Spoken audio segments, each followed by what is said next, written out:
은혜 받으실 말씀은 출애굽기 3장 7절에서 10절 말씀입니다. 여호와께서 가라사대 내가 애굽에 있는 내 백성의 고통을 정령히 보고 그들이 그 간역자로 인하여 부르짖음을 듣고 그 우고를 알고 내가 내려와서 그들을 애굽인의 손에서 건져내고 그들을 그 땅에서 인도하여 아름답고 광대한 땅, 젖과 꿀이 흐르는 땅, 곧 가나안 족속, 헷 족속, 아모리 족속, 브리스 족속, 히위 족속, 여부수 족속의 지방에 이르려 하노라. 이제 이스라엘 자손의 부르짖음이 내게 달하고 애굽 사람이 그들을 괴롭게 하는 학대도 내가 보았으니 이제 내가 너를 바로에게 보내어 너로 내 백성 이스라엘 자손을 애굽에서 인도하여 내게 하리라. 당회장 직무대행이신 이수진 목사님께서 젖과 꿀이 흐르는 땅 첫 번째, 너로 내 백성을 인도하여 내게 하리라 라는 제목으로 말씀 증거해 주시겠습니다. 방역 지침에 따라 사회자, 대표 기도자, 특송자가 마스크를 착용하고 있습니다. 이렇게 특송할 때, 찬양할 때 마스크를 착용하고 찬양하는 거 쉽지 않거든요. 또 보시다시피 이렇게 또 흘러내리기도 하고 발음이라든가 찬양하는 게 쉽지 않아요. 여러분 착용하고 많은 말하면 그것도 힘들잖아요. 그런데 이렇게 아름다운 특성으로 열창해 주신 우리 김준희 권사님 감사합니다. 네, 그래서 여러분들이 사회자, 대표 기도자가 마스크 착용하는 상황 이해해 주시고요. 다행히 아직 설교자는 권고사항이어서 또 여러분과 거리가 멀고 하기 때문에요. 마스크 착용하지 않고 설교할 수 있는 상황이어서 감사합니다. 강단 헌화 소개합니다. 19교구 유영숙 8번 집사님 헌화해 주셨습니다. 너무나 귀한 생명의 재단으로 인도해 주신 아버지 하나님께 감사드립니다.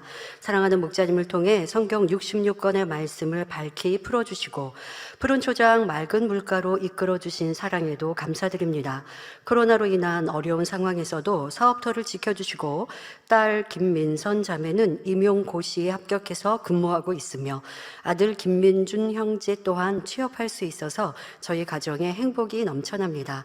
이렇게 아름다운 가정을 이루게 하시고 좋은 것만 주시는 아버지 하나님의 크신 사랑과 은혜에 감사하여 강단 헌화를 올려드립니다. 기도해 주시고 진리 가운데로 인도해 주신 대행님과 원장님, 지역 모든 분들께도 감사드립니다. 네, 감사합니다. 해외 선교사님 입국하여 함께하고 계셔서 소개합니다. 오늘 주일 저녁 예배는 콩고에서 사역하시는 한진범 목사님과 김은주 선교사님께서 입국하여 함께하고 계십니다. 이렇게 한국에 오셔도 2주간 격리하시고 그리고 예배 참석하시는데요. 자리에서 일어나실 때 따뜻한 박수로 환영해 주시기 바랍니다. 네, 감사합니다. 먼저 은혜로운 간증이 있어서 간증 먼저 한 건의 간증 전해드리고 설교로 들어가겠습니다. 정명훈 목사님께서 보내주신 케냐 나이로비 만민교회 간증입니다.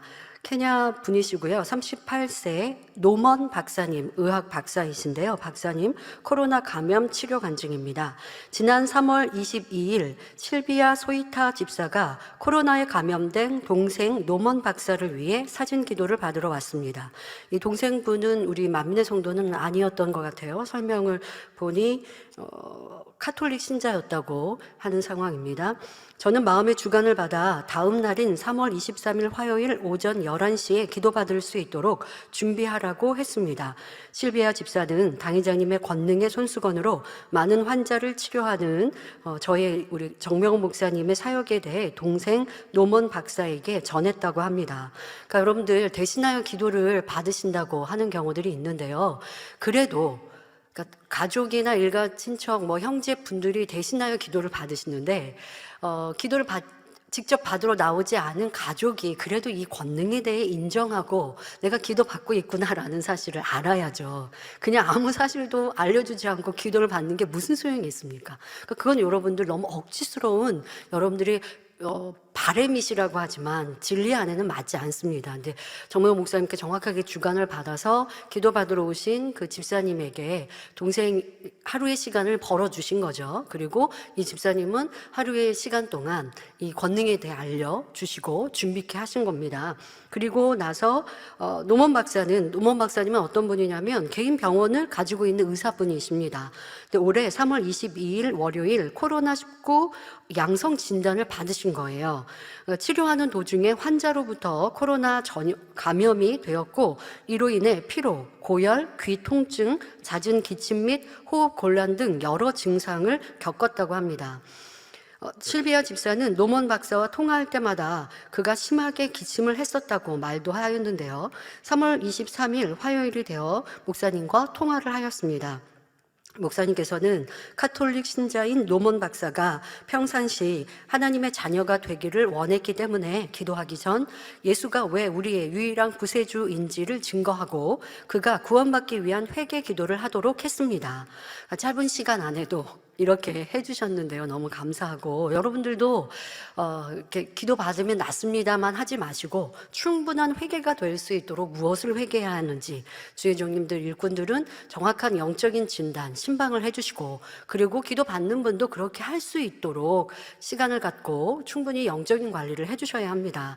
자, 그렇게 회개를 시킨 후 기도를 해주었는데 노먼 박사는 몸에서 열과 피로감이 즉시 사라졌으며 편안하게 숨을 쉴 수 있게 되었다고 고백했습니다.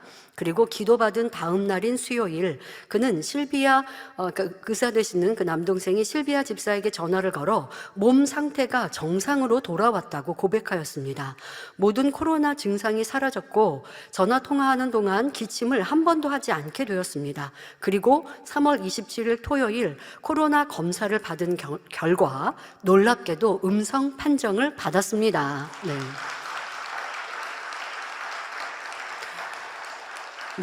이 노먼 박사는 권능의 손수건으로 기도받은 후 나타난 하나님의 치료 역사에 매우 놀라워했습니다. 더 놀라워한 것은 본인이 전화로 기도를 받았을 뿐인데 열이 나던 네 자녀, 그러니까 본인의 자녀가 4명이 있는 자녀가 열이 나고 있었는데 그 자녀들 모두 기도 직후에 완전히 치료를 받은 거예요.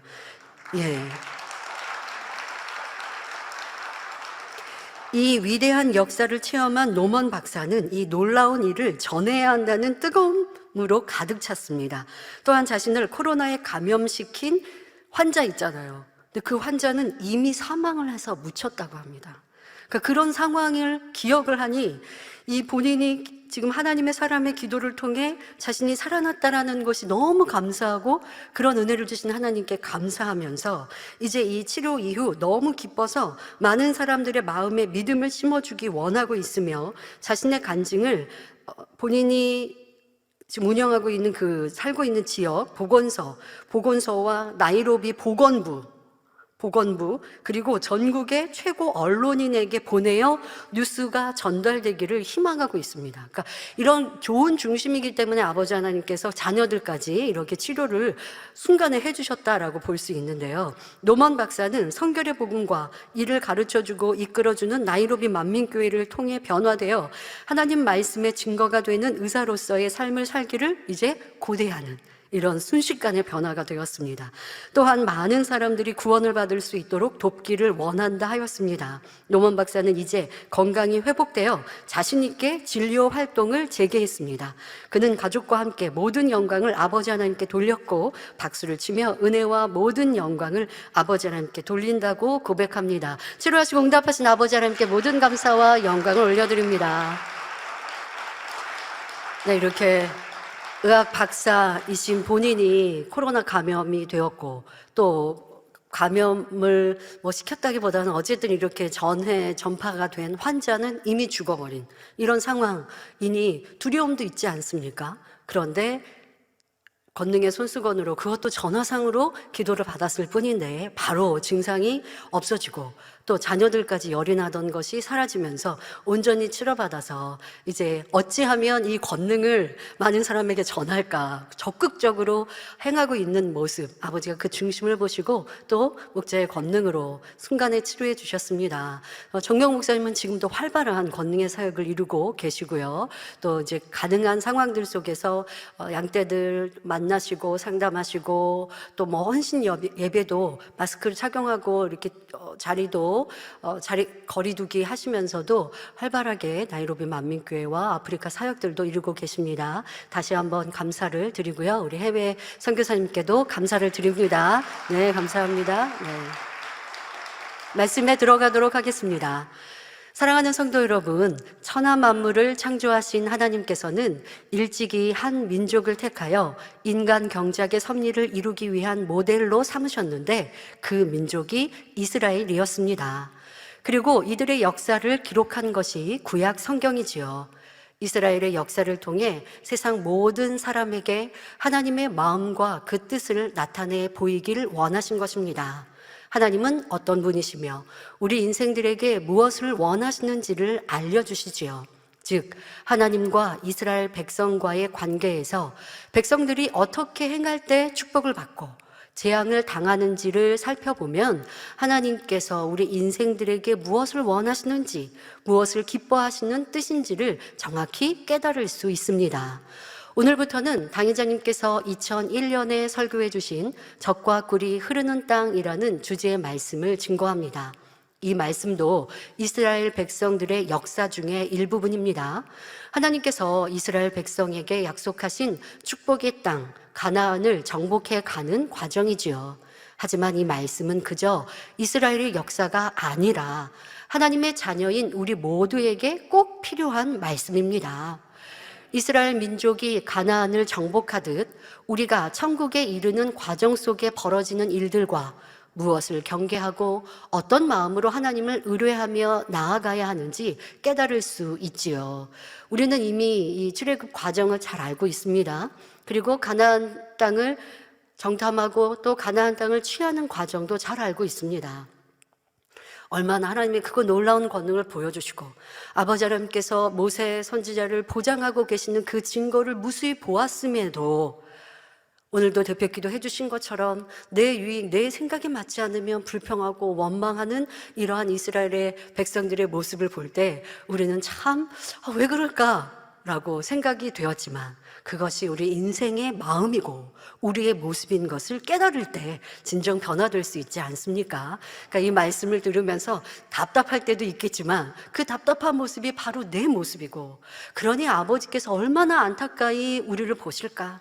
인간 경작을 하시면서 우리에게 얼마나 또 당부하고 당부하셨는지 지금도 세우신 목자님의 그 말씀을 통해 우리에게 무엇을 경계하고 우리 마음에 있는 사심, 욕심, 물욕 여러 가지의 그런 죄악들을 왜 경계하실 수밖에 없었는지 이와 같은 것들을 더 깨닫는 말씀이 되시면 좋겠습니다. 또 이 말씀은 마지막 때 본 제단을 통해 나타내실 아버지 하나님의 섭리를 이루어 가시는 과정과도 많은 유사점이 있습니다. 바로 지금이야말로 이 말씀을 잘 양식 삼아 우리가 아버지 하나님의 약속을 의지하고 믿음으로 담대히 나아가야 할 것입니다. 이제까지 여러분의 신앙생활이 축복의 가나안 땅을 정복하기에 합당한 준비가 되어 있는지, 부족한 것은 무엇인지를 발견하는 말씀이 되시기 바랍니다. 그리고 이 가나안 땅을 정복하기 위해 나는 무엇을 해야 할 것인가 결단하는 시간들이 되시기 부탁드립니다. 그래서 여러분 한 분 한 분이 마지막 때 아버지 하나님의 섭리를 이루어드리는 주축이 되며 새 예루살렘에 기둥같이 나오시기를 바랍니다. 또한 가나안 정복사의 말씀을 이스라엘의 역사가 아니라 현재 나의 믿음으로 받으면 무에서 유를 창조하시는 하나님의 역사, 죽은 자를 살리시는 하나님의 능력, 안 될 것을 되게 하시고 불통을 형통케 하시는 하나님을 체험하게 됩니다. 자, 예를 들어 다음 시간에 이제 전해질 열 재앙의 말씀이 있습니다. 하지만 열 재앙이 애굽 땅에 임하였어도 애굽 땅에 일부분인 고센 땅은 하나님이 지켜주셨단 말이에요. 자, 이런 말씀을 들을 때, 그래, 이 험한 세상, 그 가운데 내가 있는 곳이 고센 땅이 되고, 아버지 하나님께서 나를 이렇게 지키실 수 있어 라는 믿음으로 받으시면 돼요. 그러나 아무리 나는 하나님의 자녀니까 험한 세상, 또 세상의 질병, 균, 시험할란 문제 가운데 지킴받을 수 있어 라고 한다 할지라도, 지킴받는 삶은 무엇인가, 아버지가 원하시는 뜻은 무엇인가 라고 하는 것을 또 알아야겠죠. 이렇게 여러분들이 이 지금 출애굽 과정과 가나안 땅을 정복하는 이 말씀이, 젖과 꿀이 흐르는 이 말씀이 바로 나의 신앙, 나의 믿음으로 삼으셔서 여러분들의 시험할란 문제 또한도 이겨가시기를 바랍니다. 이 말씀을 듣고 순종하여 여러분의 믿음으로 이루실 때 개인이나 가정, 사업터, 일터에 형통한 축복이 임할 것입니다.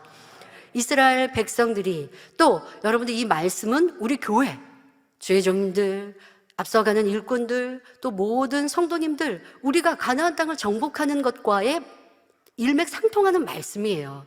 우리가 이제 취하해야 될 성전 이전 또한도 그리하고, 또 우리 앞에 놓여있는 모든 어려움과 연단도 어떻게 이기고 승리하는지, 최종 아버지가 주실 크고 놀라운 축복뿐만 아니라 그때 당하는 일들을 어떻게 믿음으로 승리하는지, 어떨 때는 승리할 수 있고 어떻게 하면 승리할 수 없는지, 이와 같은 것들을 깨닫는 우리 모든 주의 종님들과 교회 일꾼들이, 또 우리 모두가 되어주셔서 교회에 관한 일, 하나님 나라에 관한 일도 이 말씀을 통하여 잘 적용하시면 답을 얻을 수 있겠습니다.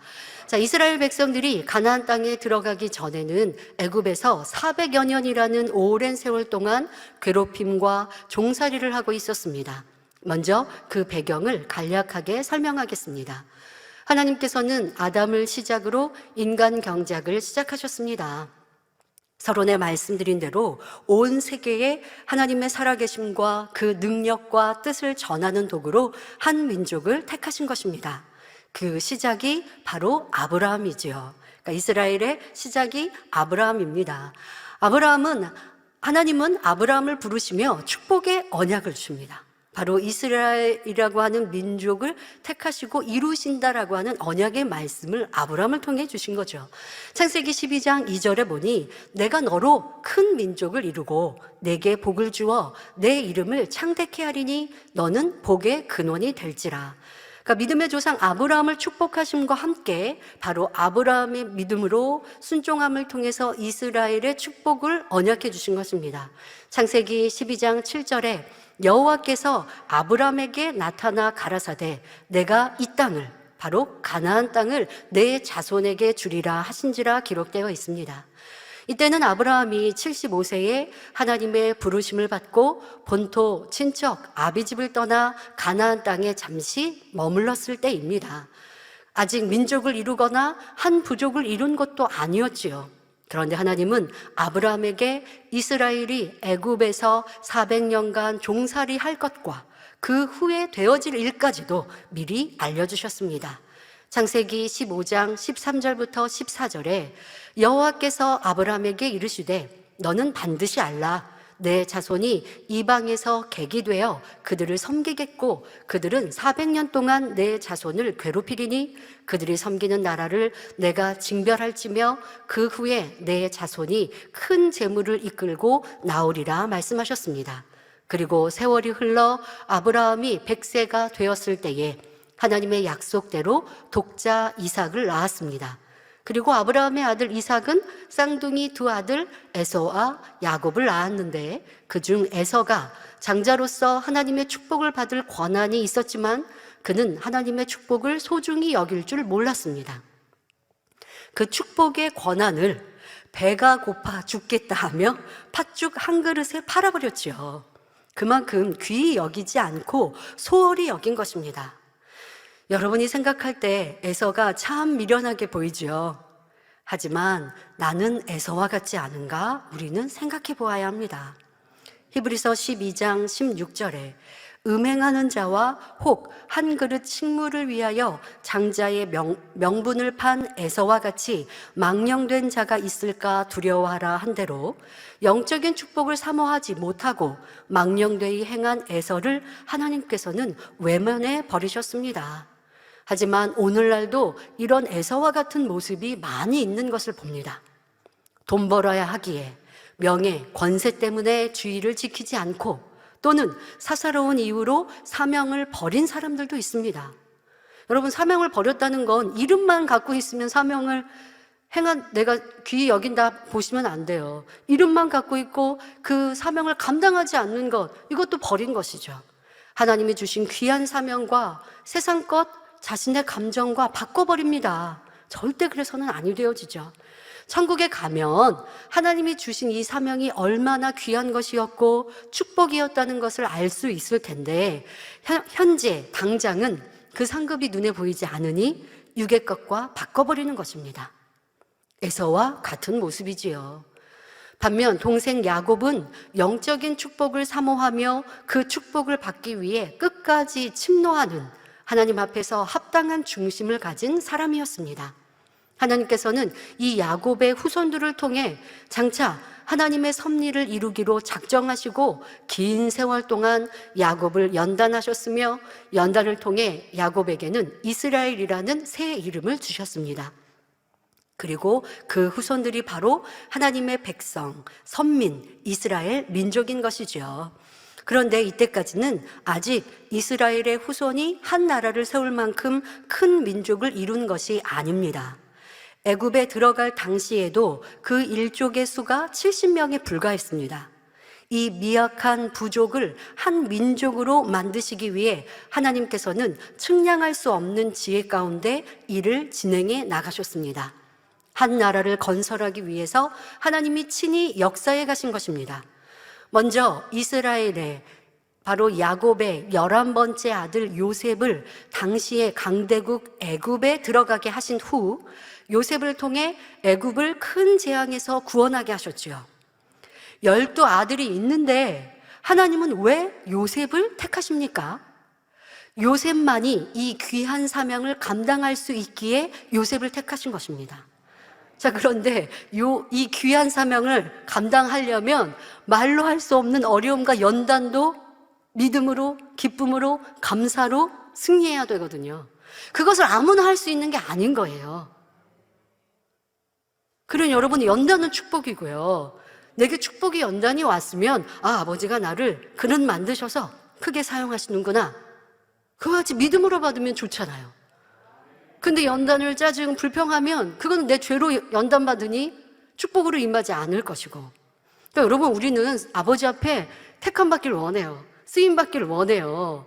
자, 그런데 그렇게 쓰임받고자 한다면 오늘 드릴 말씀에 많은 내용이 나옵니다마는 하나님의 사람으로 택함받고 하나님께서 그 사람을 쓰기에 합당한 그릇 만들기 위해 혹독한 연단들이 있거든요.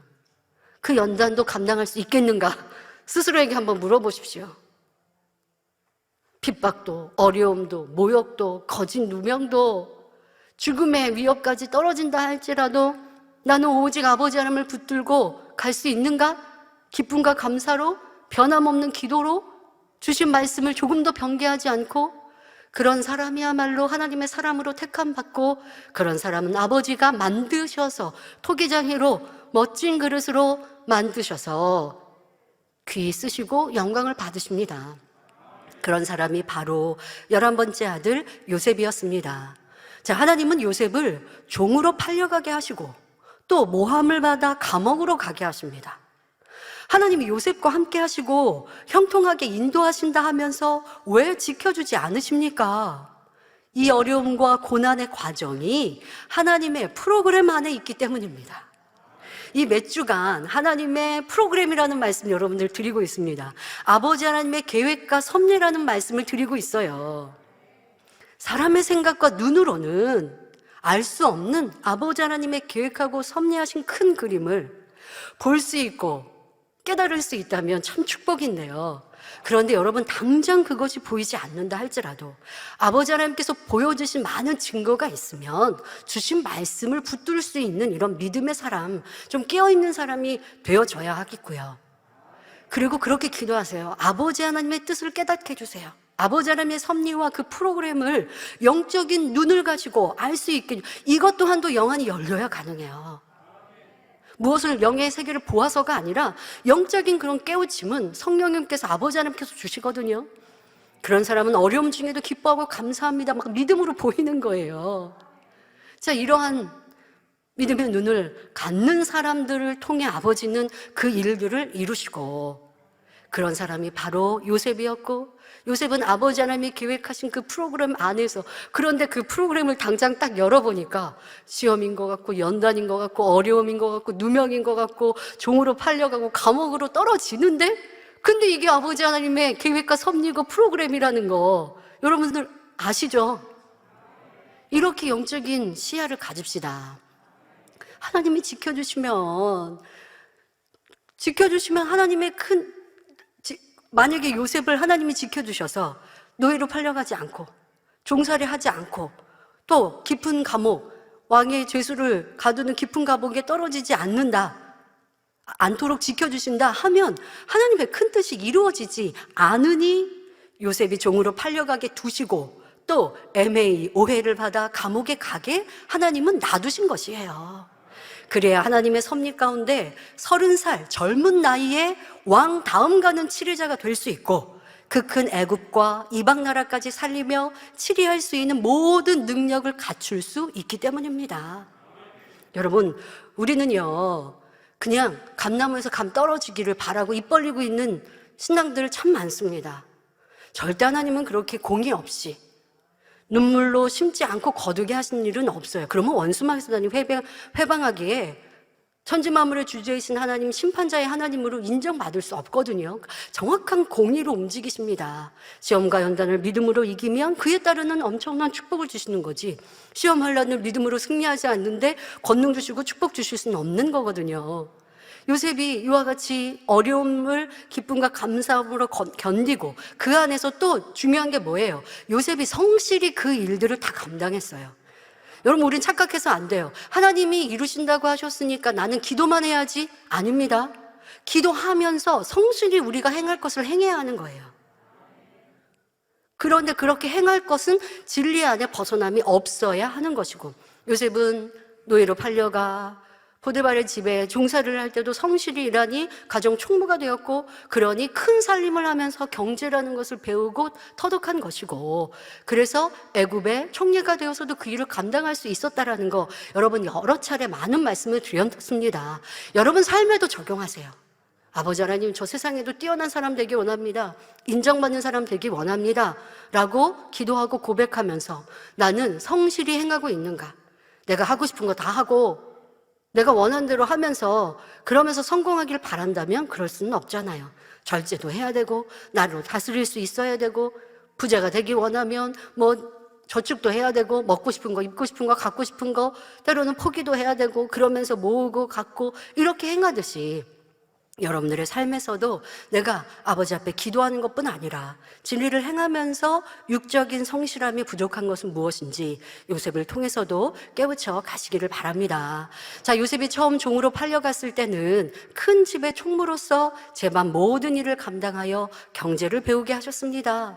누명을 쓰고 들어간 감옥에서는 정치를 배우며 사람을 다루는 법, 또 사람들의 거짓과 간사함, 미혹과 술수 등 많은 것을 배우게 하셨지요.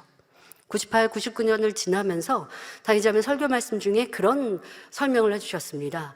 우리가 98, 99년도에 함께했던 사람들이 떠나는 일, 또 머리급의 주의 종 일꾼들이 배신하는 일, 또 많은 거짓 누명과 어려움들을 겪었다. 그러나 그 일 속에 아버지 하나님께서 우리에게 깨닫기를 원하시는 또 한 가지는 무엇이냐? 바로 어둠에 대해서 알기를 원하셨다는 거예요. 자, 상대가 악을 행합니다. 그러면 저 사람 악하니까 내가 가까이 하지 말아야 돼, 이걸 터득하라는 게 아니라 누군가의 악을 봤을 때 내 안의 악은 어떠한가? 나는 저런 모습이 없는가? 라고 나를 살피고, 그리고 죄가 너무 싫구나. 그래서 아버지는 우리를 인간경작 하시는구나. 그리고 때로는 우리가 연단을 받기 전에는 내 안에 죄악이 드러나지 않을 때가 있어요. 깊은 본성 속에 있는 악이 드러나지 않아요. 그런데 상대방이 그런 모습을 봤으면 아, 나에게도 이런 모습이 있겠구나 깨닫고, 그리고 내 안에 있는 죄악을 미워하고 싫어하고 버리고자 사모하고, 그래서 그것을 경계하고 버려나가면 우리는 깨끗하고 아름다운 사람이 될 수 있는 것이거든요. 자, 그렇게 해서 우리는 98, 99년도에 가르침을 받았고, 또 당의자님께서 행하시는 선과 사랑으로 승리해 왔습니다. 그러면 이번 당한 일들을 통해 여러분들은 어떠하셨습니까? 악과 어둠을 보았을 때, 아, 저건 악이야, 어둠이야, 그러니까 싫어, 나는 함께 안 해 라고 하는 것만 깨우치셨나요? 아니면 아, 그래, 인생의 모습이 이렇구나, 누군가가 배신할 때 아, 그래, 우리에게도 나에게도 이런 배신이 있을 수 있어, 그런데 이건 너무 악하잖아, 너무 싫다, 그리고 내 안에 있을 수 있는 이런 악을 버리기 위해 눈물로 기도하고, 또 그런 사람이라 할지라도 사랑으로 품고 기도하신 당의자님을 기억하여 나도 그리했는가, 이것이 악을 아는 것이고 악을 알아서 선으로 악을 이기는 것이잖아요. 그래서 요셉도 깊은 감옥에서 이런 것들을 깨닫게 아버지 하나님은 하셨다는 것입니다. 그런데 여러분들은 지금의 연단을 통해 무엇을 배웠고 무엇을 터득하셨는가? 진리 안에 그것을 터득했다면 세상에서도요, 머리된 자가 될 수 있고 많은 사람을 다스릴 수 있을 것입니다. 손해볼 거 하나도 없어요. 그래서 교회 안에 있었던 모든 일들, 우리가 당한 많은 일들을 통해 영적으로 진리로 여러분들이 터득하셨다면, 그러면 분명 세상에서도 많은 것들을 분별할 수 있고 머리 되었을 것인데, 그렇지 않고 내가 내 생각에 맞지 않으면 불평하고 또 상대에 대해 정죄하는 것으로 그쳤는가라고 하는 것도 이 요셉을 통해서도 여러분들이 깨우쳐 보시기를 바랍니다. 요셉은 이렇게 감옥 안에서도 많은 것을 배우고 터득하였습니다. 그래서 정치인으로서 나라의 경제를 운영할 수 있는 인물로, 또 큰 사랑과 덕이 있어 모든 것을 포용할 수 있는 그릇을 만들고 나서야 하나님이 왕 다음 가는 치리자로 세우셨습니다. 이렇게 하나님의 프로그램 안에 정확하게 진행되어 가는 것을 볼 수 있지요. 요셉을 순간의 머리로 세우신 하나님은 요셉을 통해 애굽을 큰 재앙에서 구원하게 하십니다. 당시 근동 지역에 7년이나 지속되는 엄청난 기근이 들었습니다. 문명이 발달한 오늘날이라도 7년간 기근이 들어 곡식을 수확할 수 없게 된다면 아마 대혼란이 일어날 것입니다. 아프리카의 경우 오랜 동안 가뭄으로 인해서 많은 사람이 굶어 죽고 아이들은 뼈만 앙상한 것을 매스컴을 통해 보신 기억이 있을 것입니다. 세계 곳곳에서 구호 물자를 보내지만 감당할 길이 없지요. 하물며 별다른 문명이나 기술이 없는 당시의 7년간의 기근이란 곧 죽음을 의미하는 것이요, 강대국 애굽의 멸망까지도 초래할 수 있는 큰 재앙이었습니다. 그런데 요셉은 하나님의 지혜를 받아 이 7년간의 재앙을 미리 알고 대비함으로 애굽 모든 백성들을 구원할 수가 있었습니다. 이렇게 요셉에게 큰 은혜를 입은 애굽의 왕은 요셉의 일족, 곧 이스라엘 족속이 애굽으로 이주해 오는 것을 크게 환영하며 기꺼이 맞아들였습니다. 이스라엘 족속들은 7년간의 기근 중에도 요셉 덕분에 애굽의 식량을 먹으며 평안히 거할 수 있었고, 그 뒤로도 계속 애굽에 살면서 번성하게 되었습니다. 그런데 문제는 그 후에 발생했습니다. 요셉이 죽고 요셉에게 은혜를 입었던 왕도 죽은 후에 요셉의 은혜를 기억하지 못하는 새 왕이 애굽을 다스리게 되지요. 이스라엘 족속은 요셉 이후로 계속 번창하여 큰 무리를 이루게 되었는데, 자기 땅에서 번창하는 이방 족속이 애굽의 새 왕에게는 위협적으로 느껴졌습니다. 그래서 이스라엘 족속을 핍박하기 시작했는데, 이스라엘 사람들을 강제 노역에 동원했으며 나중에는 새로 태어나는 남자 아이를 다 죽이라는 명령까지 내렸지요. 아예 이스라엘 족속의 후손을 그 땅에서 없애버리겠다는 뜻입니다. 사내 아이를 죽이니 자연히 후손이 끊겨질 수밖에 없는 상황이지요. 하나님께서는 분명 이스라엘 백성들로 하여금 큰 민족과 나라를 이루게 하시리라 말씀하셨는데, 오히려 이스라엘 민족, 히브리인들이 멸족의 위기에 직면한 것입니다. 이 암울한 고통의 시대에 태어난 사람이 바로 하나님의 사람 모세였습니다. 애굽 왕의 명령에 따라 모세는 이미 태어나는 순간에 죽임을 당해야 하는 상황이었지요. 그러나 하나님께서는 그 부모의 마음을 주관하여 아기 모세를 숨겨서 태어난 후 또 숨겨서 살리게 하셨고, 하나님의 계획하심 속에 놀랍게도 애굽 왕의 궁전에서 자라나게 하셨습니다. 모세의 부모는 모세를 이제 낳은 후 3개월을 몰래 키웠습니다. 하지만 그 이후에는 더 이상은 어찌할 수 없는 상황으로 이제 갈 상자에 아기 모세를 넣어서 강에 띄웠습니다. 그러니까 이것은 하나님께 맡겨드리는 것이죠. 띄운 부모의 마음은 어떨까요? 강물에 이제 띄워 보냈으니까 그러다가 뒤집어 버릴 수도 있고, 이 상자가 뒤집힐 수도 있고, 그리고 그러다가 죽임을 당할 수도 있고, 애굽 사람들의 눈에 띄면 당연히 죽일 것이고, 이런 상황입니다. 그러나 얼마나 기도하는 심정이었겠습니까? 하나님, 여호와 하나님, 이 아이를 살려주세요 하는 바람. 그러나 키울 수는 더 이상 없으니, 그러니 갈상자에 넣어 강에 띄었습니다. 자, 그런데 이때 애굽 왕의 딸 공주가 강물에 떠내려오는 모세를 발견하였고, 그때 불쌍한 마음이 들어 궁전에 데려가서 왕족과 같이 기르게 되었습니다.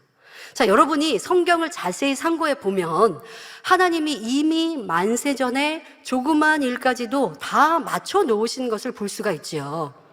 어떻게 아기 모세를 버린 그 순간, 그 강가에서 바로의 공주가 시녀들과 함께 목욕하러 나왔다가 이 아기 모세를 발견했을 때 불쌍한 마음이 들어서 이 아기를 내가 키워야겠다라고 마음을 먹은 것도 아버지 하나님께서 다 주관하신 것이죠. 성경을 읽어보면 떠내려오는 갈 상자를 열었는데 아기가 있어요. 그런데 지금 아기 모세가 울고 있어요.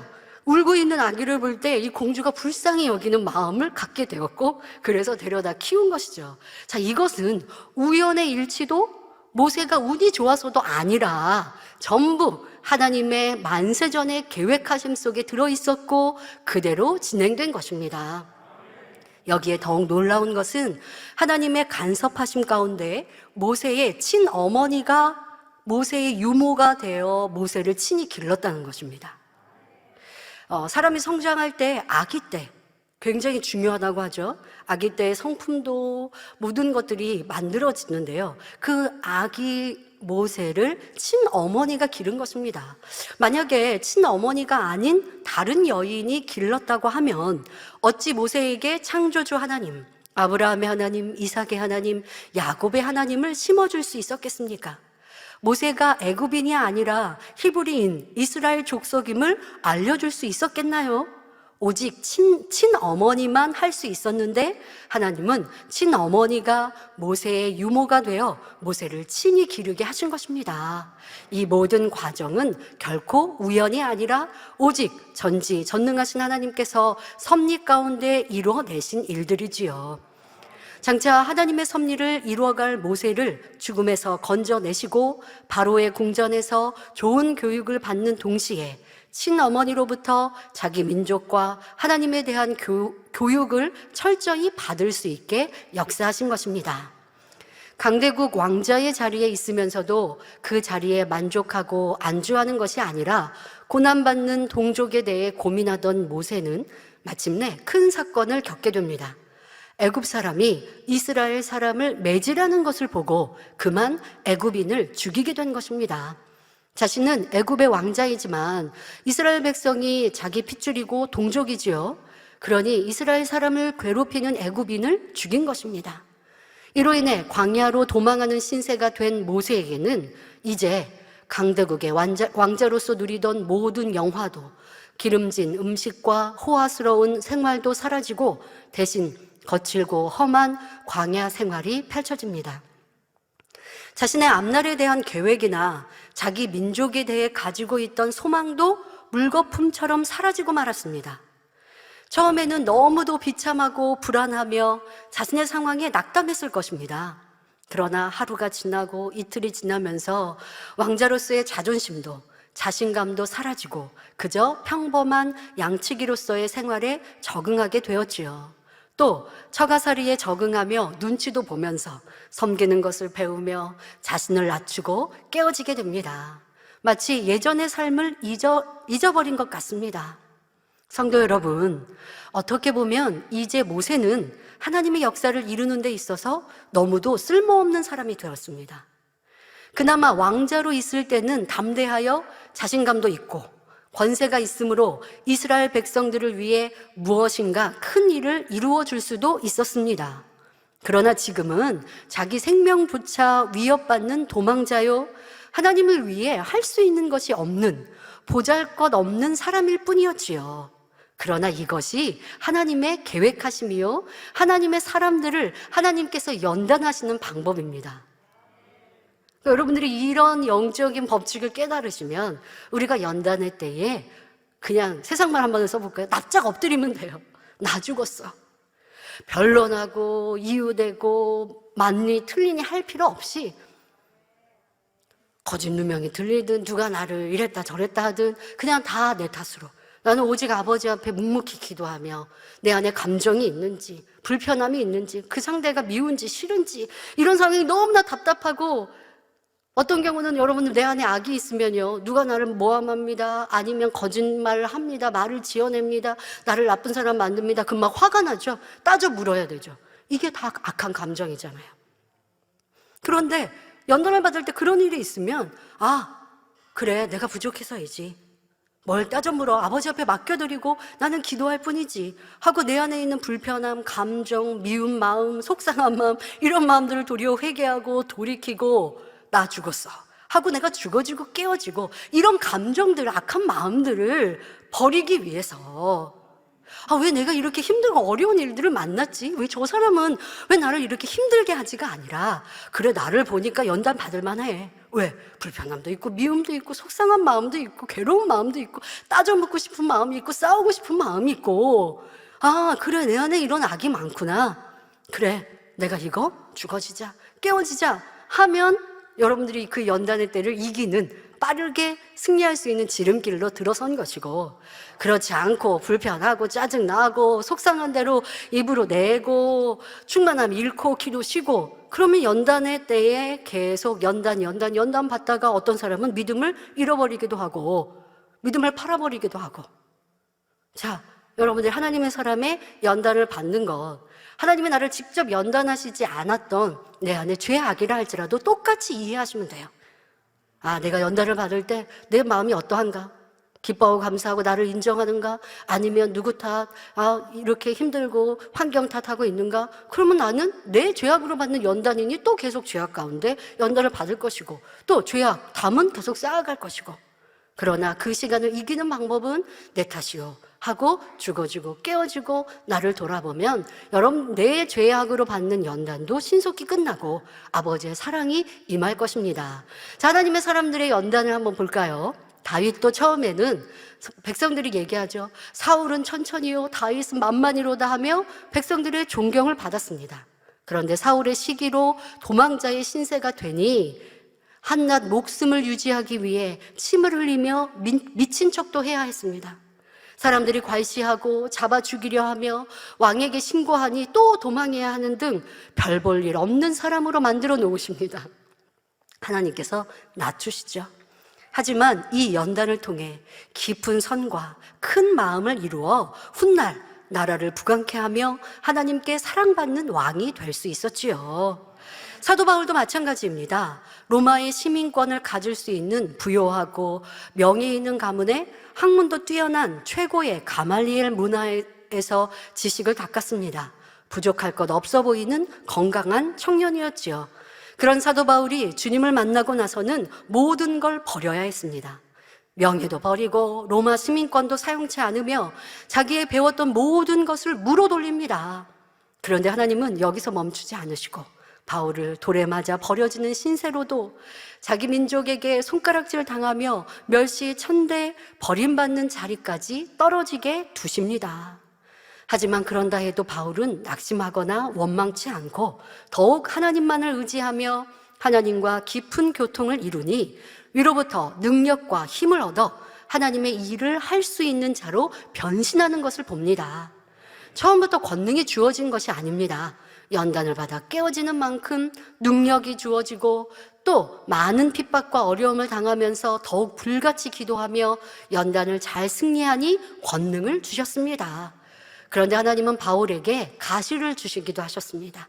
권능이 나타나도 교만해지지 않도록 가시를 둠으로 더 기도하게 되고 겸손하게 되어 더 큰 권능을 행하게 하신 것이지요. 이런 핍박과 연단으로 인해 큰 권능의 종이 되어 결국은 이방인의 사도로서 사명을 잘 감당하고 순교의 자리에까지 이를 수 있었던 것입니다. 그러니 모든 연단과 핍박은 큰 축복이었지요. 모세도 마찬가지였습니다. 그런데 우리가 깊이 깨우쳐야 할 것은 하나님의 섭리를 이루기 위해 선택하신 것은 모세가 왕자로서 당당하게 있을 때가 아니라 광야의 양치기로서 철저히 낮아진 모세였다는 것. 이것을 우리는 기억해야 합니다. 하나님이 원하시는 사람은 바로 이런 사람입니다. 자기 지혜와 능력을 의존하지 않고 전지전능하신 하나님만 의지함으로 철저히 자신의 생각을 깨트리고 자기를 부인하여 하나님께만 온전히 순종할 수 있는 사람을 통해 그 섭리를 이루십니다. 3차원에 있는 사람의 능력과 생각으로는 4차원 영계의 원수마귀를 이길 수 없고 하나님의 섭리를 이루어낼 수가 없습니다. 그래서 하나님을 온전히 의뢰하는 법을 배우기 위해 연단의 과정이 필요한 것이죠. 연단 없이 내가 깨어지지 않아요, 여러분. 우리는 연단 받지 않고 큰 믿음 갖기 원하고 큰 사람 되고 크게 아버지 앞에 쓰임 받기를 원하지만 그거는 우리의 육의 바람일 뿐, 연단을 통해 깊은 내 안에 자아도 깨어지고 내 사심도 욕심도 있는 줄 몰랐는데 연단을 받고 보니 사심 욕심이 있구나. 또 나를 사랑하는 마음이 이렇게 많이 있구나라는 것을 깨달아 죽어질 때 그런 사람을 아버지는 더 높이고 세우신다는 것입니다. 당의자님께서도 하나님을 만나시기 전 7년의 병상에서 깨달은 것이 겨우 자기 생명 하나도 사람의 힘으로는 도무지 어찌할 수 없다는 것이었다고 말씀하셨습니다. 또 육의 사랑의 허무함도 철저히 깨달으셨지요. 부모 형제의 사랑, 친구, 이웃의 사랑도 자기 유익에 맞지 않으면 배신하고 변할 수 있다는 것도 알게 되셨습니다.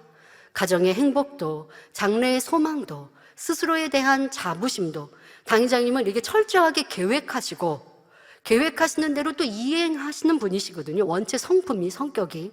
여러분들도 간증으로 아시죠? 학생회 때도 내가 아침에 몇 시에 일어나야지 정하고 그걸 스스로가 정한 다음에 내가 나에게 벌을 주는 이러한 성품이신 것처럼 또 모든 걸 원장님과 연애하실 때도 그렇게 신혼의 단꿈을 꾸셨다고 하죠. 우리 매일매일 얼마씩 저축하면서 그게 또 복리이자 이렇게 계획하시면서 이렇게 모든 걸 철저히 계획하고 또 내가 계획한 대로 될 수 있다고 믿으셨던 분이죠.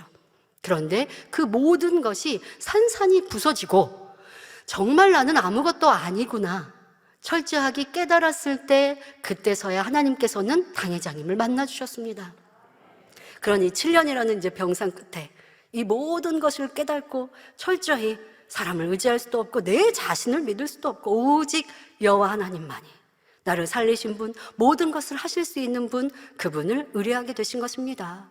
셀 수도 없는 많은 질병을 순식간에 치료하신 후 주의 종으로 부르셨을 때 당의자님께서는 아무것도 가진 것이 없었습니다.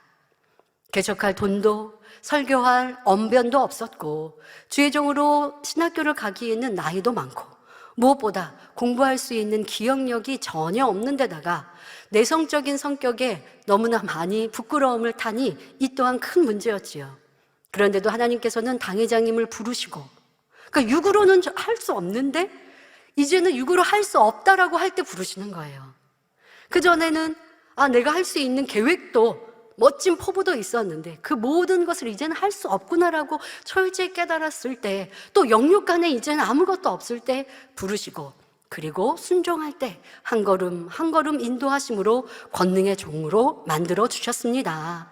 또 당회장님을 처음 주의 종으로 부르실 때 사실 가장 순종하기 힘든 것을 명하셨습니다. 그것이 경제적인 문제였지요. 7년의 질병으로 산더미 같은 빚이 있었고 원장님과 당회장님이 함께 벌어야 겨우 이자를 충당하는 상황이었습니다. 그런데 하나님께서는 당회장님께 말씀하십니다. 당회장님은 하던 일을 접고 주의 종의 길을 준비하고 원장님이 홀로 일을 맡으라 하시는 것이죠.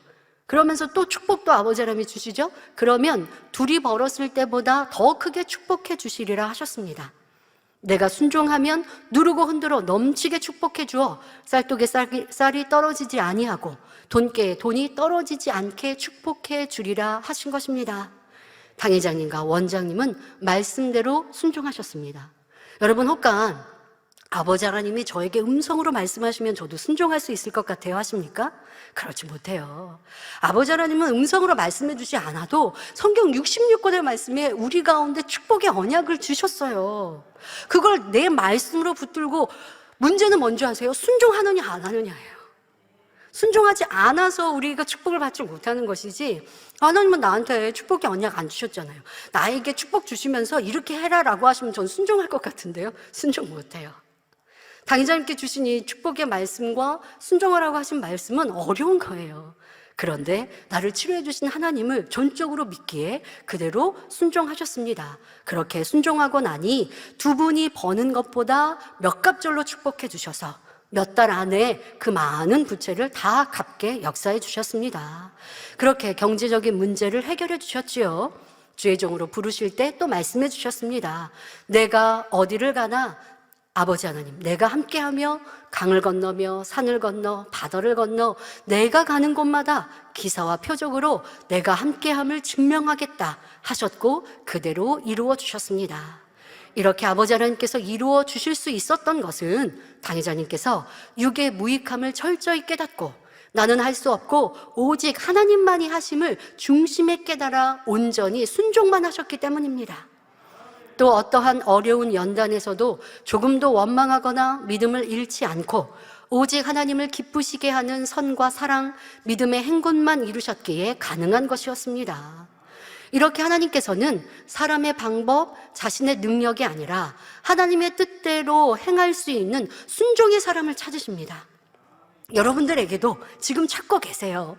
고린도전서 1장 27절부터 29절에 하나님께서 세상에 미련한 것들을 택하사 지혜 있는 자들을 부끄럽게 하려 하시고 세상에 약한 것들을 택하사 강한 것들을 부끄럽게 하려 하시며 하나님께서 세상에 천한 것들과 멸시받는 것들과 없는 것들을 택하사 있는 것들을 폐하려 하시나니 이는 아무 육체라도 하나님 앞에서 자랑하지 못하게 하려 하심이라 했고, 고린도전서 3장 18절에 아무도 자기를 속이지 말라. 너희 중에 누구든지 이 세상에서 지혜 있는 줄로 생각하거든 미련한 자가 되어라. 그리하여야 지혜로운 자가 되리라 하셨습니다. 그러니 우리 모두는 신속히 모든 육신의 생각과 이론을 깨트림으로 하나님의 뜻에 온전히 순종할 수 있어야 하겠습니다. 또 현실을 보는 것이 아니라 하나님을 바라보며 의지하는 영적인 믿음을 소유하시길 바랍니다. 나는 내가 할 수 있는 사람인가? 내가 할 수 없는 사람인가 한번 생각해 보세요. 내가 할 수 있는 것도 있는, 그리고 할 수 없는 것도 있는, 이게 아니라 내가 할 수 있는 것도 아버지 앞에 의뢰하고 내가 할 수 없는 것은 당연히 아버지 앞에 의뢰하고, 그래서 내가 할 수 있는 사람이 아니라 아버지가 능력 주셔서 하는 사람이 되어야 한다고요. 그런데 불평불만할 땐 그러죠. 나도 할 수 있는데 나한테 기회 안 준다? 그런 사람은 아버지가 안 쓰시는 거예요. 내가 할 수 없고 오직 아버지 하나님의 지혜와 능력으로 하겠습니다. 이런 순종하는 사람을 찾고 계십니다. 모세도 하나님께 순종하여 그 섭리를 이루기 위해서는 광야에서 40년간 머물면서 철저히 깨어지는 연단의 시간이 필요했습니다. 그동안 모세는 자신의 지혜와 능력, 자신의 방법으로는 아무것도 할 수 없음을 철저히 깨달았지요. 또한 양떼를 돌보면서 장차 수백만의 백성들을 품을 수 있는 인내와 온유함을 배웠을 때 그제서야 하나님께서는 모세 앞에 나타나셨던 것입니다. 40년간 연단을 받고 80세가 되어서야 부르신 것입니다. 바로 오늘 본문이 40년의 연단을 거친 후 모세에게 나타나신 하나님의 말씀입니다. 이제 내가 너를 바로에게 보내어 너로 내 백성 이스라엘 자손을 애굽에서 인도하여 내게 하리라 하신 것이지요. 모세가 광야로 도망친 후에도 애굽에서는 이스라엘 족속에 대한 핍박과 강제 노역이 계속되고 있었습니다. 그 고난 가운데 이스라엘 족속이 심히 탄식하며 하나님께 부르짖는 소리가 상달되므로 하나님께서는 이스라엘을 구원하기로 작정하셨고 이 일을 이루기 위해 모세 앞에 나타나신 것이죠. 모든 것이 그러니까 여러분 한 가지만 되는 게 아니에요. 모세가 준비된 것, 또 이스라엘 백성도 아버지 하나님께 많이 구하고 애통하는 그 애통이 상달되어서 채워졌기에 이 모든 것이 합력하여 이루어지는 것이거든요. 그러니까 여러분들이 우리도 변화되어야 하고 이 연단의 때가 끝나는 그 모든 시간들이 바로 우리의 내 목도 있다는 것을 기억하십시오. 자, 그런데 아버지 하나님께서 이제 때가 되어 모세 앞에 나타나셨지만 모세의 입장에서는 참으로 난감한 일이었습니다. 자신은 이제 아무런 힘도 없는 일개 양치기이고 애굽으로 돌아간다 해도 애굽에서 떠나온 지 40년이 지났으니 자신을 지지해 줄 기반도 없습니다. 그런 자신이 어떻게 강대한 애굽의 왕에게 나가서 그들이 노예로 부리는 민족을 치워올 수 있겠습니까? 애굽 왕이 이스라엘 족속을 내어줄 리도 없거니와 이스라엘 족속들도 과연 모세를 믿고 따라와 줄지 장담할 수가 없는 상황입니다. 모세의 마음에 이런 불안함이 있는 것을 아심으로 하나님께서도 모세를 그냥 보내시지 않으셨습니다. 이스라엘 백성들에게 가서 무엇이라 말할지 자세히 알려주셨지요. 또 애굽 왕에게 가서 할 말도 알려주시며 애굽 왕이 백성들을 내어주려 하지 않을 것이기에 하나님께서 여러 가지 재앙을 내려 왕을 주관하실 것도 다 알려주셨습니다. 심지어 출애굽할 때에는 애굽 사람들이 자신들의 은금, 패물과 의복을 이스라엘 족속에게 줄 것까지도 약속해 주셨습니다. 하나님께서는 말씀으로만 약속하신 것이 아니라 정녕 믿을 만한 증거를 주셨습니다. 곧 모세가 하나님의 명령에 따라 지팡이를 던지니 지팡이가 뱀이 되고 다시 뱀의 꼬리를 잡으니 원래 지팡이로 변했습니다. 또 모세가 손을 품에 넣었다 꺼내니 순식간에 그 손에 문둥병이 발하여 눈같이 하얗게 되었고 다시 품에 넣었다 꺼냈더니 금세 온전하게 돌아왔던 것입니다. 이러한 하나님의 말씀을 듣고 표적들을 본 모세는 오직 하나님의 말씀에 순종하여 명하신 대로 지팡이를 잡고 애굽을 향하여 떠났습니다. 자, 여기서 지팡이는 영적으로 큰 의미가 있습니다. 바로 믿음을 의미합니다. 육적으로 여러분 보면 다리에 힘이 약한 사람이 지팡이에 의지하여 걷지요. 자, 그것처럼 자신의 힘으로 할 수 없는 일이라도 전능하신 하나님께 대한 믿음을 가지면 능히 행할 수 있다라는 의미의 지팡이, 영적인 믿음, 아버지 하나님만을 의지합니다 라고 하는 믿음의 지팡이였습니다. 모세는 자신의 부족함을 잘 알고 있으므로 여전히 두려움과 민망함이 있었지만 오직 하나님을 믿음으로 생명을 건 모험의 길을 떠납니다. 이제 모세가 애굽에 도착한 이후의 사건들에 대해서는 다음 시간에 이어서 증거하도록 하겠습니다. 결론을 말씀드립니다. 사랑하는 성도 여러분, 모세가 하나님의 섭리를 이루기 위해 이스라엘 백성들에게 보내졌을 때 하나님께서는 말로만이 아니라 따르는 표적으로 그가 하나님의 사람인 것을 증거해 주셨습니다. 그가 말하는 모든 것이 현실 가운데 그대로 이루어지고 사람으로서는 행할 수 없는 권능을 행하는 것을 볼 때 어느 누구도 살아계신 하나님께서 그와 함께 하시는 것을 부인할 수가 없었습니다. 출애굽하기 위해서는 모세와 같은 출애굽 지도자, 인도자가 필요했습니다. 이스라엘 백성들이 하나님 앞에 간절히 기도하여 응답받아도 이끌어줄 인도자가 없으면 출애굽도 안 되어지지만 광야도 승리할 수 없고 결코 가나안 땅을 정복할 수 없습니다. 자, 우리도 마찬가지입니다. 이 험한 세상에 육적인 혼탁하고 영계도 혼탁한 이 세상에 우리는 영적인 길로 가야 되거든요. 육의 길이 아니라 영적인 믿음의 길로 가야 되거든요. 여러분 혼자 가실 수 있겠든가요? 아닙니다. 영적인 인도자, 참 목자가 우리를 이끌어줘야 그 아름다운 천국에 갈 수 있거든요. 그러니까 참 목자를 잘 선택해야 된다니까요. 이스라엘 백성들에게 하나님께서 그들을 출애굽시키기 위해서 가장 먼저 하신 것이 모세, 택하신 모세를 연단하시고 부르신 거예요. 여러분들이 광야에서 떠나 가나안을 정복하길 원하십니까? 그런데 이 아무리 출애굽을 하였다 할지라도 광야의 그 40년의 연단도 잘 받아야 되고, 그 안에 기사와 표적을 보면서 우리의 믿음을 지켜야 되고, 아버지 하나님의 뜻인지 사람의 생각인지 정확히 분별해서 아버지를 기쁘시게 하는 길로 가야 하고, 그런데 출애굽하여 그 광야의 길을 한번 보세요. 이 사람 저 사람 내 생각 네 생각 참 많잖아요. 네가 올리 내가 올리 얼마나 많아요. 모세야 너만 하느냐? 나도 할 수 있다. 우리의 사심 욕심 얼마나 많아요. 그런데 아버지 하나님께서 누구를 택하시냐는 아버지의 보장하심을 보면 알 수 있어요. 그러니까 여러분들이 내가 좋은 목자, 참 목자를 만나는 게 이게 우리가 구원받는 데 있어. 주님의 십자가로 구원받았으나 이제 이 험한 광야 길을 잘 승리해서 가나안 땅, 우리의 원하는 천국에 들어가려면 참 인도자를 잘 선택하고 그 인도자의 가르침, 인도에 따라 여러분들은 순종하여 가나안 땅에 들어가셔야 돼요. 자, 이것이 오늘 첫 번째 말씀의 가장 중요한 포인트인데, 자, 그런데 우리가 알 수 있는 것은 하나님께서 누구를 택하시고 앞서서는 택하신 사람을 어떻게 연단하시고 어떠한 과정들이 있는지도 설명하였고, 결론에서 여러분들 우리가 알아야 될 것은 바로 하나님의 사람이라는 그 증거는 무엇인가 라고 하는 것을 알아야 합니다. 그리고 좋은 목자, 첫 목자를 여러분 아버지의 증거하심과 보장하심으로 바른 선택을 하였다면, 육신의 생각이 아니라 아버지가 보장하시는 증거를 얻었다면, 분별하였다면 내 생각과 달라도 순종해 가는 것이지, 출애굽한 이스라엘 백성들이 왜 이렇게 자기의 생각을 모세 앞에 들이댑니까? 그러니 연단을 계속 받잖아요.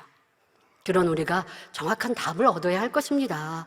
출애굽기 7장 1절에 여호와께서 모세에게 이르시되 볼지어다 내가 너로 바로에게 신이 되게 하였은즉 내 형 아론은 내 대언자가 되리니 말씀하시면서 하나님께서 보장하시는 엄청난 권능으로 인해 모세는 애굽의 왕뿐 아니라 이스라엘 백성들 가운데서도 신과 같이 추앙받을 수 있었습니다. 오늘날까지도 이스라엘 백성들은 모세의 이름에 지극한 권위를 부여하며 존중하는 것을 볼 수가 있습니다. 하나님께서는 이렇게 하나님의 사람들을 세우시며 높여주십니다. 또 신명기 18장 22절에는 어떤 사람이 하나님의 이름으로 말할 때 그 말이 사실인가 확인하는 방법도 알려주십니다. 만일 선지자가 있어서 여호와의 이름으로 말한 일에 증언도 없고 성취함도 없으면 이는 여호와의 말씀하신 것이 아니요 그 선지자가 방자히 한 말이니 너는 그를 두려워 말지니라 말씀하셨지요. 이 말씀과 같이 약 3,400여 년 전 모세를 보내셔서 이스라엘 백성들을 애굽에서 건져내신 하나님께서는 이후로도 시대마다 하나님의 백성을 구원하기 위해 하나님의 증거와 함께 하나님의 사람들을 보내셨습니다. 영계가 혼탁하고 흑암이 짙은 오늘날도 아버지 하나님께서는 자기는 없고 온전히 순종하는 사람을 통해 하나님의 백성을 인도하기 원하십니다. 그런 하나님의 사람에게 권능을 주시어 하나님을 증거하며 무수한 영혼들을 애굽과 같은 세상에서 건져내어 젖과 꿀이 흐르는 가나안, 곧 천국으로 인도하기를 원하시는 것입니다. 사랑하는 성도님들은 이 마지막 때 본 재단과 세계를 향하신 아버지 하나님의 섭리를 깨닫고 더욱 온전한 믿음 가운데 가나안을 정복해 들어가시기를 부탁드립니다. 수많은 권능의 역사를 친히 보고 체험하며 영계의 비밀한 말씀을 들은 여러분의 가나안은 단지 천국이 아니라 그 중에서도 가장 아름다운 천국 새 예루살렘이 되었습니다. 이러한 믿음을 가진 여러분이라면 지금 현실 가운데 우리 앞에 놓인 어떤 문제도 오직 믿음과 신뢰로 넉넉히 승리해 갈 수 있을 것입니다. 앞으로 증거되는 가나안 정복사의 말씀을 통해 영육 간의 가나안을 취하여 젖과 꿀이 흐르는 땅의 축복을 마음껏 누리는 여러분 모두가 되시기를 주님의 이름으로 축원합니다. 말씀 선고하시면서 함께 기도하시겠습니다. 좋으신 아버지 하나님, 오늘은 젖과 꿀이 흐르는 땅 첫 번째 말씀을 전하였습니다. 아버지 하나님의 계획과 섭리하신 선민 이스라엘을 어떻게 이루어 가셨고, 또한 그런 선민 이스라엘이 애굽에서 고통당할 때 그들을 출애굽시키며 가나안 땅에 들이기 이루기 위해 아버지 하나님께서 무엇을 어떻게 시작하셨는지 바로 모세를 부르셨던 장면을 통해 말씀을 주었습니다. 또한 하나님의 사람을 택하시고 연단하시는, 또한 그 연단을 통해 어떠한 사람이 하나님의 사람인지 그와 같은 모습을 원하시는지를 말씀드렸습니다. 우리 모든 성도님들이 이 재단에 향하신, 목자에 향하신 뜻도 깨우치며 우리 모두가 아버지의 말씀에 온전히 순종하는 하나님의 사람으로 부름받기에 부족함이 없도록 변화되게 하여 주옵소서. 참 목자, 좋은 목자 주신 아버지 하나님께 모든 감사와 영광 올려드리며 감사드리며 우리 주 예수 그리스도의 이름으로 기도하옵나이다. 아멘. 영상을 통하여 당회자님의 환자를 위한 기도를 받겠습니다. 아픈 분들은 아픈 곳이나 연약한 곳 위에 손을 얹고 기도받으시고, 아프지 않은 분들은 가슴에 손을 얹고 마음의 소원을 위해 믿음으로 기도받으시기 바랍니다.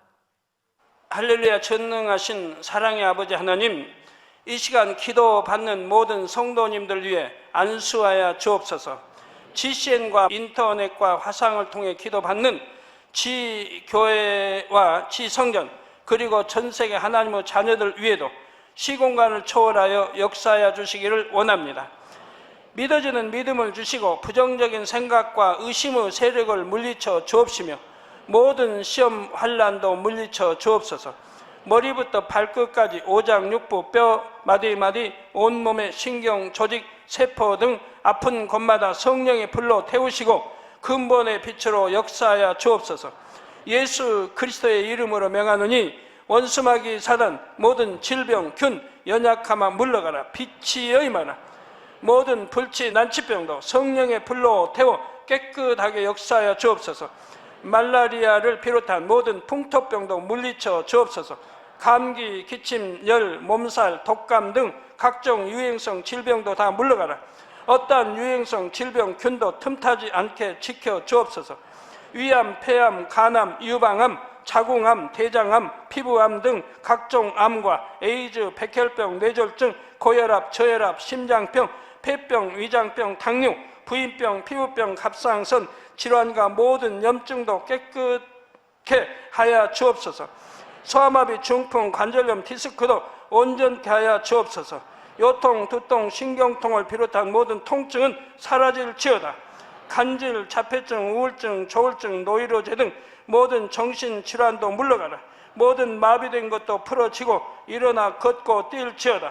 눈도 잘 보이게 하옵시고 귀도 잘 들리게 하여 주옵소서. 소경은 눈을 뜨고 기머거리는 들으며 벙어리는 말할지어다. 각종 사고, 후유증도 깨끗게 하시고 부러진 뼈도 붙여 주옵소서. 화상 입은 것도 온전케 하옵소서. 화기야 물러가라. 열도 물러가라. 아버지 흉터도 나지 않게 역사해 주시기를 원합니다. 마약을 비롯하여 각종 약물과 독극물 중독도 깨끗함을 입을지어다. 죽은 신경과 세포가 살아나며 죽은 자도 살아나게 하여 주옵소서. 잉태의 축복도 주시기를 원합니다. 잉태 축복을 받으라. 예수 그리스도의 이름으로 명하노니 원수마귀 사단을 하늘 공중 곳에 잡은 악의 영들아 물러가라. 그의 사자들도 물러갈지니라. 이 땅의 악한 영, 더러운 영, 거짓되고 간사한 영, 이간질하고 미혹하는 모든 어둠들은 물러가라. 모든 흉악의 결박을 풀고 어둠아 물러가라. 빛이 임하라. 아버지 하나님, 부르짖어 기도할 수 있는 능력을 주시고 죄를 버리고 성결될 수 있는 능력을 주옵소서. 영혼이 잘됨같이 범사에 잘되게 하시고 가정의 복음화도 이루어 주시기를 원합니다. 한 주간도 모든 사고와 재앙으로부터 지켜주시고 불통이 없는 형통한 삶을 살 수 있도록 축복해 주옵소서. 성령의 불담으로 천군 천사와 주님의 불꽃 같은 눈동자로 모든 하나님의 자녀들과 가정, 일터, 사업들을 지켜주시기를 원합니다. 학생들에게 지와 명철을 더하시고 공부도 할 수 있는 뜨거운 마음과 열정도 더하여 주옵소서. 마음과 생각을 세상에 빼앗기지 않도록 지키시고 하나님을 뜨겁게 사랑하는 학생들로 축복하여 주옵소서. 하나님의 자녀들이 먹으나 마시나 입으나 무엇을 하든지 하나님 앞에 영광 돌리는 삶이 되게 축복하여 주시기를 원합니다. 나는 하나님을 만났노라, 체험했노라, 응답 받았노라, 축복 받았노라, 간증하는 입술이 되게 역사하여 주옵소서. 아버지 하나님 감사합니다. 홀로 영광 받으옵소서. 우리 주 예수 그리스도의 이름으로 기도하옵나이다. 아멘. 涙の中おらる主愛の主それは命与える救い